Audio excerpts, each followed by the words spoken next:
யார் இந்த விருமாண்டி? விருமாண்டிக்கும் நம்ம தமிழ் கடவுள் முருகனுக்கும் என்ன பிரச்சனை பாத்திரலாமா? மதுரை கருமாத்தூர் கிராமத்துக்கு வந்த பேச்சியம்மன் அந்த ஊரோட அழகுல மயங்கி தான் இங்கே இருக்கணும் அப்படின்னு ஆசைப்படுறாங்க.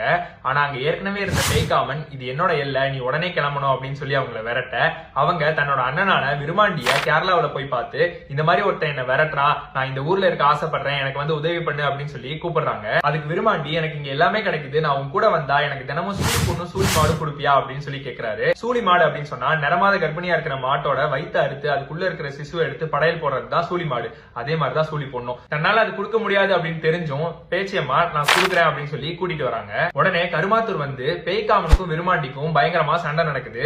அதுல விருமாண்டி பேய்காமன் குதிரையோட காலை உடைச்சிடுறாரு.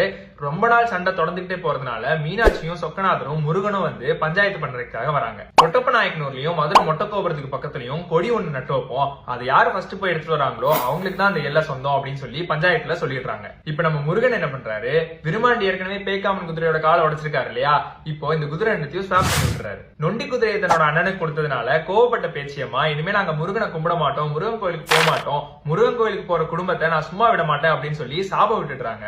இதனால இப்பவுமே கருமாத்தூர் கிராமத்துல விருமாண்டி சாமி கும்பிடுறவங்க முருகன் கோயிலுக்கு போறதும் இல்ல, முருகனை கும்பிடுறதும் இல்ல. இப்ப தொட்டப்ப நாயக்கனூரையும் மொட்டக்கோபுரத்தையும் சேர்த்தே போய் அளந்து 2 கொடியும் எடுத்துட்டு வந்துட்டாரு விருமாண்டி. அதனால இப்ப அந்த எல்லையுமே விருமாண்டிக்கு சொந்தமானதாயிடுச்சு. உடனே விருமாண்டி பேச்சியம்மாவை பார்த்து இனிமே இந்த இடம் உனக்கு தான் சொந்தம் அப்படின்னு சொல்லி நான் கிளம்புறேன் அப்படின்னு சொல்றாரு.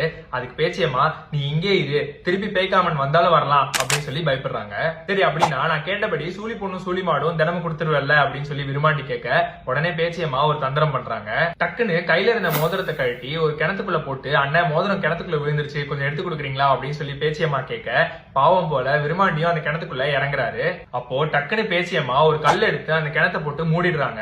உள்ளுக்குள்ள விருமாண்டிய சிறை வச்சிடுறாங்க. உன் பேச்சை கேட்டு உனக்கு உதவி பண்ண வந்ததுக்கு இதுதான் நீ காட்டுற நன்றியா அப்படின்னு சொல்லி விருமாண்டி கிணத்துக்குள்ள இருந்து கேட்க, அதுக்கு பேச்சியம்மா நீ போனதுக்கு அப்புறம் பேய்காமன் வந்து என்னால எதுவும் செய்ய முடியாது, ஆனா நீ கேட்டபடி சூழி பொண்ணும் சூழி மாடும் தினமும் கொடுக்க என்னால முடியாது, இந்த உலகமும் தாங்காது, அதனால வருஷத்துல ஒரு நாள் ஆடி கடைசி வெள்ளி உச்சி பூஜை அன்னைக்கு நீ கேட்ட மாதிரி படையல் வைக்கிறோம், ஆனா சூழி பொண்ணு சூழி மாடு கொடுக்க முடியாது, சூழி ஆட்டை மட்டும் படையலா வைக்கிறோம் அப்படின்னு சொல்லி வாக்கு கொடுக்குறாங்க.